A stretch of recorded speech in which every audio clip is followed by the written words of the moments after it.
दोस्तों, Christian Bale हमेशा से मेरे one of the best actor रहे हैं। क्रिस्टोफर नोलन की बैटमैन सीरीज हो या फिर प्रेस्टीज मूवी, क्रिश्चियन बेल ने कभी किसी को निराश नहीं किया। ऐसे ही कुछ साल पहले मैंने एक मूवी देखी थी जिसमें उन्होंने एक ऐसा रोल निभाया था कैन माइल्स का, जो एक रियल पर्सन थे। उस दिन के बाद मेरे लिए क्रिश्चियन बेल की सबसे फेवरेट मूवी वही बन गई। जी हाँ दोस्तों, मैं बात कर रहा हूँ फोर्ड वर्सेस फरारी की, जिसमें बेल की एक्टिंग को देखकर आप भी हमेशा के लिए उनके फैन बन जाएंगे। साथ ही मैं आपको एक बात और बता दूं कि इस रियल इंसिडेंट पर बेस्ड ये मूवी आपको कई मायनों में मोटिवेट भी करेगी और क्रिश्चियन बेल के साथ साथ आप कैन माइल्स के भी फैन बन जाएंगे। तो चलिए बिना देरी किए शुरू करते हैं आज की ये एक्सप्लेनेशन। मूवी की शुरुआत होती है 1963 से, जब फरारी की बढ़ती हुई डिमांड और लोगों के बीच चल रही बातों से फोर्ड की बिक्री पर असर पड़ता है। अब ऐसा नहीं था कि फोर्ड एक बेकार गाड़ी थी, बल्कि फोर्ड उस वक्त की सबसे अच्छी कार कंपनीज में सबसे ऊपर थी। लेकिन दिक्कत ये थी कि उस वक्त लोगों को सिर्फ एक कार नहीं चाहिए थी। जगह जगह होने वाली रेस में फरारी नंबर 1 आती थी, इसलिए लोग उसके दीवाने बन चुके थे। यही वजह थी कि लोग फोर्ड को सिर्फ एक पारिवारिक कार समझते थे और फरारी को आज के युग की कार। इससे फोर्ड की बिक्री पर भी असर पड़ा और उस वक्त कंपनी के मालिक हेनरी फोर्ड द सेकंड ने इस चीज पर अपनी चिंता जताई। वो एक दिन अपने लोगों के बीच आकर कहता है कि जिस कंपनी में तुम लोग काम कर रहे हो, ये कंपनी मेरे पिता ने बनाई और तुम लोगों के पिता भी इसी कंपनी में काम करते थे। लेकिन आज तुम्हारी ये फोर्ड कंपनी दिवालिया होने की कगार पर खड़ी है, इसलिए तुम लोगों के पास जो कोई भी आइडिया है वो मुझे बताओ, वरना एक एक करके मुझे सभी को नौकरी से निकालना पड़ेगा। अब अगले ही दिन फोर्ड कंपनी का वाइस प्रेसिडेंट ली मिस्टर फोर्ड और बाकी बोर्ड मेंबर्स के पास जाता है। वो उनसे कहता है कि अगर हमें फरारी की तरह अपनी कार्स को फेमस करना है तो हमें उसी की तरह हर तरह की रेस में हिस्सा लेना चाहिए। पिछले 4 साल से फरारी 24 घंटे चलने वाली लेमान रेस में पहले नंबर पर आती है, जिसकी वजह से उसकी पॉपुलैरिटी बहुत बढ़ गई है और हमारी सेल पर असर पड़ा है। तभी उसको बीच में रोकते हुए कंपनी का सीनियर एग्जीक्यूटिव लियो उससे कहता है कि मजाक कर रहे हो क्या? फरारी जितनी गाड़ी पूरे साल में बनाती है, उससे ज्यादा कार्स तो हम एक दिन में बना सकते हैं। इससे हमारी सेल पर क्या फर्क पड़ेगा? तभी ली कहता है कि यही तो हमारी गलत सोच है। असल में ये मुकाबला रेस का नहीं है, बल्कि ये मुकाबला लोगों की सोच का है। जब एक फरारी रेस में उतरती है तो जीतने के बाद उसका नाम होता है, और जो भी फरारी गाड़ी को खरीदते हैं या चलाता है तो उसे भी ऐसा ही लगता है कि वो उस रेस में हुई जीत का एक हिस्सा है। और अगर फोर्ड भी लेमान रेस को जीत जाए, जो कि सबसे ज्यादा पॉपुलर है, तो आने वाले वक्त में जो नई पीढ़ी है वो भी सबसे ज्यादा फोर्ड को चलाना पसंद करेगी। इस पर लियो कहता है कि फरारी जैसी टीम बनाने में हमें सालों लग जाएंगे, पर ली बताता है कि फरारी कंपनी दिवालिया हो चुकी है। उन्होंने अपने सारे पैसे नई नई गाड़ियां बनाने में खर्च कर दिए हैं और हम चाहें तो उस कंपनी को खरीद सकते हैं। ली की बात हेनरी फोर्ड सेकंड को पसंद आती है और वो अपनी टीम को इटली भेजता है, जहाँ पर फरारी कंपनी का मालिक एंजो फरारी रहता है। फोर्ड कंपनी की टीम एंजो फरारी से कहती है कि हम तुम्हारी कंपनी के 90% शेयर्स खरीदना चाहते हैं। इसके बाद तुम्हारी कंपनी पर पूरी तरह से फोर्ड का अधिकार होगा। एंजो फरारी कहते हैं कि इसका मतलब यह है कि मैं लेमान रेस में भी हिस्सा नहीं ले पाऊंगा। उसे बताया जाता है कि जी हाँ, आप उस रेस में हिस्सा नहीं ले पाएंगे। इस बात से उन्हें बहुत गुस्सा आता है और वो सबकी इंसल्ट करते हैं और कहते हैं कि अपनी बदसूरत फैक्ट्री में जाओ और वहाँ पर अपनी बदसूरत गाड़ियां बनाओ और अपने जिद्दी मोटे बॉस से कहना कि वो चाहे कितनी भी कोशिश कर ले, पर वो अपने पिता हेनरी फोर्ड की तरह नहीं बन सकता, क्योंकि वो हेनरी फोर्ड सेकंड है। उनके कुछ सिद्धांत थे, लेकिन इसका कोई सिद्धांत नहीं।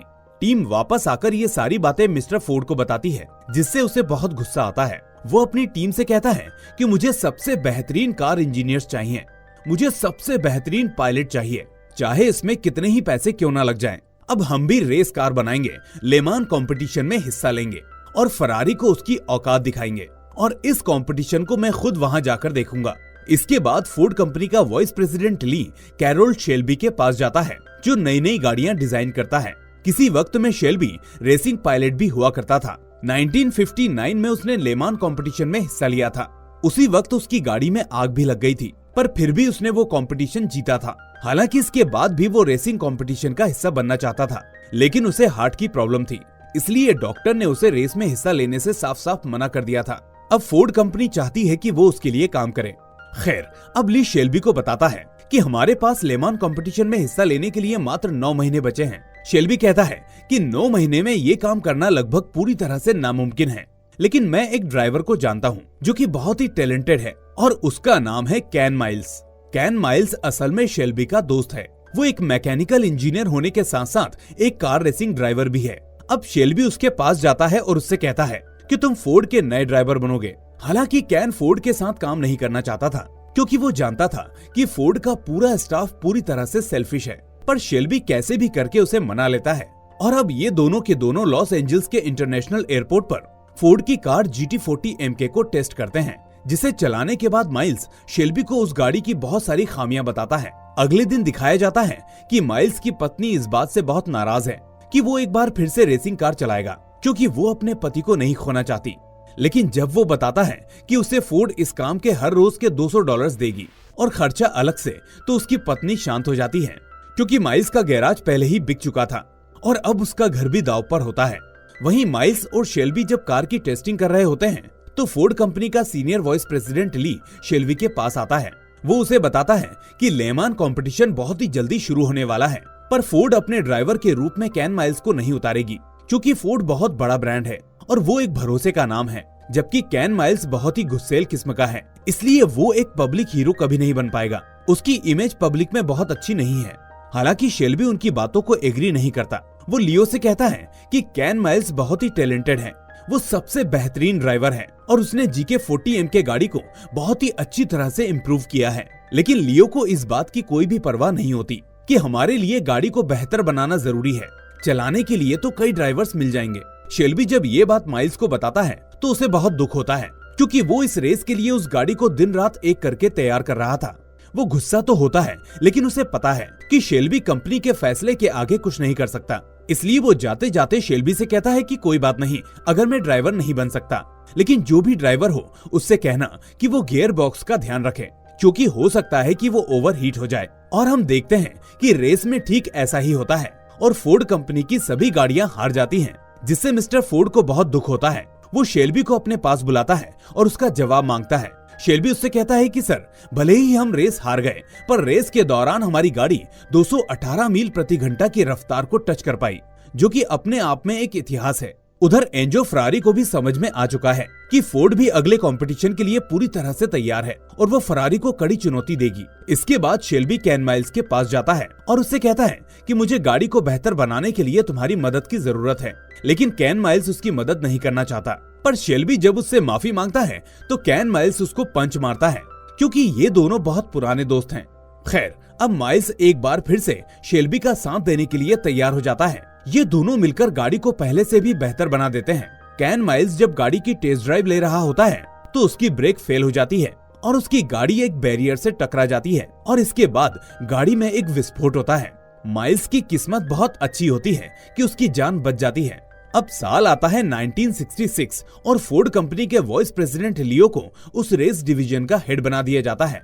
अब जैसा कि हम जानते हैं कि वो माइल्स को बिल्कुल भी पसंद नहीं करता, यानी कि अब भी वो माइल्स को रेस में हिस्सा नहीं लेने देगा। शेल्बी को जब ये बात पता चलती है तो वो उसे अंदर कमरे में लॉक करके बाहर खड़े फोर्ड कंपनी के ओनर हेनरी फोर्ड के पास जाता है और उनसे कहता है कि हमने GK40 MK को काफी इम्प्रूव किया है। इसके बाद वो उन्हें अपने साथ टेस्ट ड्राइव पर ले जाता है। अब ये गाड़ी पहले से भी बहुत ज्यादा फास्ट होती है। हेनरी फोर्ड गाड़ी की स्पीड से डरकर और भावुक होकर रोना शुरू कर देते हैं। शेल्बी हेनरी फोर्ड से कहता है कि अगर आप सच में रेस जीतना चाहते हैं तो हमें कैन माइल्स की जरूरत है, लेकिन वो भी उसकी बात से इत्तेफाक नहीं रखते। तभी शेल्बी उन्हें एक ऑफर देता है। वो कहता है कि आप कैन माइल्स को अगली वाली रेस 24 आवर्स ऑफ डेटोना में शामिल होने दें। अगर वो उस रेस को जीत जाता है तो आपको उसे 24 आवर्स ऑफ लेमान रेस में शामिल होने का मौका देना होगा। अब मिस्टर फोर्ड कहते हैं कि अगर वो हार गया तो शेल्बी कहता है कि अगर वो हार गया तो मेरी कंपनी पर पूरी तरह से फोर्ड का कंट्रोल होगा। शेल्बी ने यहाँ पर माइल्स के लिए बहुत ही बड़ा रिस्क लिया था। हेनरी फोर्ड II उसकी ये बात मान जाते हैं और वो रेस अब शुरू हो जाती है। यह रेस भी लेमान रेस की तरह 24 घंटों तक चलेगी और इसमें फोर्ड कंपनी की 2 टीम्स होती हैं। एक होती है शेल्बी की टीम जिसका ड्राइवर कैन माइल्स है और दूसरी होती है नैस्कार की टीम। कंपटीशन के दौरान नैस्कार की टीम कैन माइल्स से आगे होती है। वहीं कैन माइल्स बहुत अच्छा परफॉर्म नहीं कर रहा होता क्योंकि वो 6000 RPM के नीचे अपनी गाड़ी को चला रहा होता है। लेकिन जब शेल्बी देखता है कि उसकी टीम हार रही है तो वो चौक से एक बोर्ड पर 7000 RPM लिखता है और सड़क के किनारे खड़ा हो जाता है। और जब कैन माइल्स उस बोर्ड को देखता है तो वो अपनी गाड़ी को 7000 आरपीएम पर चलाता है। हालांकि ये बहुत ही रिस्की होता है, इससे उसकी गाड़ी में आग लग सकती थी और उसकी जान भी जा सकती थी। लेकिन कैन अपनी जान की परवाह किए बिना 7000 आरपीएम पर अपनी गाड़ी चलाता है और एक एक करके सभी गाड़ियों को पीछे छोड़ देता है और इस तरह से वो उस कंपटीशन में जीत जाता है। लेकिन कंपनी का सीनियर वाइस प्रेसिडेंट लियो उसकी जीत से खुश नहीं होता, क्योंकि वो शुरू से उसे पसंद नहीं करता। अब हेनरी फोर्ड को जब ये न्यूज दी जाती है तो उसे बहुत ही खुशी होती है और अब शेल्बी की कंपनी की टीम जीत का जश्न मनाती है। अब 1966 का वो दिन आता है जिस दिन का इंतजार शेल्बी को, फोर्ड कंपनी को और कैन माइल्स को था। आखिर लेमान रेस शुरू हो जाती है और उसकी शुरुआत में ही माइल्स की गाड़ी का दरवाजा डैमेज हो जाता है, जिसकी वजह से वो बंद नहीं होता, पर किसी तरह से वो पहले लैप को कंप्लीट कर लेता है। इसके बाद हथौड़े से उसके दरवाजे को ठीक किया जाता है और अब वो दूसरे लैप के लिए निकल पड़ता है। अब कैन की गाड़ी हवा से बातें करना शुरू कर देती है। वो एक लैप को 3 मिनट 34 सेकंड में पूरा करता है, जो कि एक वर्ल्ड रिकॉर्ड है। कई घंटों तक गाड़ी चलाने के बाद वो रेस्ट करता है। वहीं फरारी की गाड़ियां जो लीड कर रही होती हैं, उनमें से एक गाड़ी का एक्सीडेंट हो जाता है और वो रेस से बाहर हो जाती है। और अब रात को कैन माइल्स फिर से रेस में आता है। उसके आते ही बारिश भी होना शुरू हो जाती है, जिस वजह से सभी ड्राइवर्स को ड्राइव करने में बहुत दिक्कत होने लगती है। पर कैन माइल्स पर इसका कोई असर नहीं होता। लेकिन किस्मत उसका एक बार फिर से साथ छोड़ देती है। उसकी गाड़ी के ब्रेक्स खराब हो जाते हैं और वो जब गाड़ी को लेकर अपनी टीम के पास आता है तो उसकी टीम ब्रेक्स को निकालना शुरू कर देती है। पर यहाँ पर फरारी वाले इस बात पर ऑब्जेक्शन करते हैं। वो कहते हैं कि ये चीज नियमों के खिलाफ है, आप गाड़ी के ब्रेक्स को नहीं बदल सकते। पर यहाँ पर शेल्बी और कैन माइल्स दोनों इस बात का ऑब्जेक्शन करते हैं। वो कहते हैं कि अगर ऐसा कोई रूल है तो हमें दिखाओ कि वो कहाँ पर लिखा हुआ है। दरअसल ऐसा कोई रूल नहीं होता। और थोड़ी देर बाद वहाँ पर फरारी की गाड़ी भी आ जाती है और उसके टायर बदलते वक्त फरारी के ओनर को भी दिखाया जाता है, जो कि अपनी टीम की परफॉर्मेंस से बिल्कुल भी खुश नहीं होता। इसके बाद फरारी भी निकल जाती है और अब कैन माइल्स भी रेस में दोबारा शामिल हो जाता है, लेकिन फरारी अभी भी उससे आगे है। यहाँ पर हमें शेल्बी को दिखाया जाता है, जो जानबूझकर एक नट को फरारी की टीम के पास फेंक देता है ताकि उन्हें ऐसा लगे कि वो एक नट लगाना भूल गए। दरअसल ये सब सिर्फ उन्हें परेशान करने के लिए होता है। इसके बाद हमें कैन माइल्स को दिखाया जाता है, जो फरारी की गाड़ी को चेस कर रहा होता है। और एक पल ऐसा आता है जब दोनों गाड़ियां आमने सामने होती हैं और दोनों ही एक दूसरे से आगे निकलना चाहती हैं। अब यहाँ पर फरारी का ड्राइवर अपनी गाड़ी की पूरी रेस को बढ़ा देता है, जिससे उसका इंजन खराब हो जाता है और अब फरारी की सारी गाड़ियां रेस से बाहर हो चुकी हैं। लेकिन फोर्ड की तीनों गाड़ियां लीड कर रही होती हैं, जिसमें सबसे आगे कैन माइल्स की गाड़ी होती है।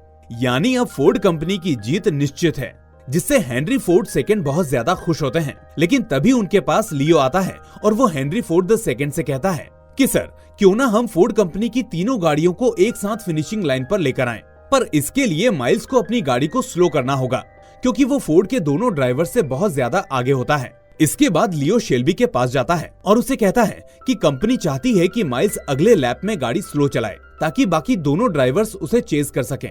इस बात से शेल्बी को बहुत गुस्सा आता है और वो लियो को वहाँ से जाने के लिए कहता है। माइल्स भी यहाँ पर अपने अगले लैप के लिए इंतजार कर रहा होता है और जब वो शेल्बी को लियो के साथ देखता है तो वो उससे पूछता है कि क्या हुआ, अब ये कौन सी नई डिमांड लेकर आया है। शेल्बी कहता है कि मिस्टर फोर्ड चाहते हैं कि तुम गाड़ी को स्लो चलाओ, ताकि तीनों फोर्ड गाड़ियां फिनिशिंग लाइन को एक साथ पार करें और उन्हें एक बेहतरीन पिक्चर मिल सके। इसके बाद माइल्स अपने अगले लैप के लिए चला जाता है। शुरू में वो गाड़ी बहुत तेज चलाता है, लेकिन इसके बाद अचानक पता नहीं उसे क्या लगता है और वो अपनी गाड़ी की स्पीड धीमी कर लेता है। उसका बेटा घर पर रेस देखते हुए अपनी माँ से कहता है कि पापा आखिर ऐसा क्यों कर रहे हैं, वो धीरे क्यों चला रहे हैं। उनका बचपन का सपना था इस रेस को जीतना, पर अब वो ऐसा क्यों कर रहे हैं। उसकी माँ कहती है कि ठीक है ना, उनसे सीखो कि हमें अपने साथियों का साथ कभी नहीं छोड़ना चाहिए। वो रेस उनकी नहीं है, अपनी रेस तो वो पहले ही जीत चुके हैं। ये रेस तो कंपनी की है, जिसे वो उसके हिसाब से जीत दिलाना चाहते हैं। इसके बाद हम देखते हैं कि माइल्स अपनी कार को धीमा कर लेता है ताकि फोर्ड की दोनों गाड़ियां भी उसके आसपास आ जाएं। अब लास्ट में माइल्स और फोर्ड की दोनों गाड़ियां फिनिशिंग लाइन को पार करती हैं। माइल्स ने फिनिशिंग लाइन को सबसे पहले पार किया होता है और अब सभी इन ड्राइवर्स को बधाई देने के लिए इनकी तरफ बढ़ चलते हैं। लेकिन भीड़ माइल्स की तरफ नहीं, बल्कि फोर्ड के दूसरे ड्राइवर मैक्लॉरेन की तरफ आती है, क्योंकि वो फर्स्ट आया होता है। ये देखकर माइल्स और शेल्बी हैरान हो जाते हैं और फिर एक अजीब सा फैसला सामने आता है कि भले ही माइल्स ने गाड़ी को धीमा किया, लेकिन जब गाड़ी साथ साथ लाइन को क्रॉस कर रही थी तो सबसे पहले कुछ माइनर सेकंड्स में मैक्लॉरेन की गाड़ी ने सबसे पहले क्रॉस किया, इसलिए वो फर्स्ट पोजीशन पर है। इस बात से कैन माइल्स पूरी तरह से हैरान होता है, लेकिन सामने खड़ा फरारी का मालिक एंजो फरारी उसकी जिंदा दिली और हौसले की तारीफ करते हुए उसके सामने अपने सर को झुकाता है। और ये पल माइल्स के लिए उस रेस को जीतने से भी बड़ा होता है। वहीं शेल्बी को जब ये बात पता चलती है तो उसे बहुत ही गुस्सा आता है। वो सीधा लियो के पास जाता है और कहता है कि मुझे मालूम है कि ये सब तुमने किया ताकि माइल्स को पहली पोजीशन ना मिल सके। पर अफसोस शेल्बी भी अब कुछ नहीं कर सकता था, इसलिए वो अब माइल्स के पास जाता है और सारी बात बताते हुए उससे माफी मांगता है। लेकिन माइल्स उससे नाराज नहीं होता। वो कहता है कि तुमने मुझे इस रेस में हिस्सा दिलाने का वादा किया था, पहले नंबर पर आने का नहीं, और तुमने अपना वादा पूरा किया। और रही बात नंबर 1 पर आने की, तो हम अब अगली साल अपनी कार बनाएंगे और फिर मैं तुम्हें नंबर 1 पर आकर दिखाऊंगा। इसके बाद ये दोनों दोस्त वहाँ से निकल जाते हैं। 2 महीने बाद हमें दिखाया जाता है कि कैन माइल्स एक और गाड़ी की टेस्ट ड्राइव कर रहा होता है और तभी गाड़ी की ब्रेक फेल हो जाती है, जिससे एक बहुत ही बड़ा एक्सीडेंट हो जाता है और इसमें कैन माइल्स की मृत्यु हो जाती है। 6 महीने बाद शेल्बी कैन माइल्स के घर जाता है और वहाँ बाहर वो उसके बेटे से मिलता है। वो उसे बताता है कि उसके पिता एक बहुत ही बेहतरीन ड्राइवर थे, जिसके बाद वो उसे कैन का रिंच भी देता है जो कभी उसने शेल्बी की तरफ गुस्से में फेंका था। अब कहानी के अंत में हमें बताया जाता है कि सन 2001 में कैन माइल्स को motor sports hall of fame से सम्मानित किया गया, जो कि एक बहुत ही बड़ा सम्मान होता है। साथ ही कैरल शेल्बी को इतिहास का एक बहुत ही कामयाब और बहुत ही सेलिब्रेटेड स्पोर्ट्स का डिजाइनर माना गया। वहीं फोर्ड ने GT47 से, जिसे माइल्स ने और शेल्बी ने इम्प्रूव किया था और मॉडिफाई किया था, उससे उन्होंने 1967, 68 और 69 में लेमान रेस को जीता। और इसी के साथ यही होता है इस मूवी का दी एंड। दोस्तों, मैंने इस मूवी को एक्सप्लेन तो कर दिया है, लेकिन मैं चाहूंगा कि इसको और ज्यादा अच्छी तरह से फील करने के लिए आप इसको एक बार जरूर देखें। इसमें कई सीन्स ऐसे हैं जिनको एक्सप्लेन नहीं किया जा सकता, सिर्फ महसूस किया जा सकता है। हाँ, लेकिन आप एक काम अभी कर सकते हैं और वो है इस वीडियो को लाइक करके चैनल को सब्सक्राइब करने का। अब मैं मिलूंगा आपसे अगली ऐसी ही शानदार मूवी के साथ। Till then take care and thanks for watching.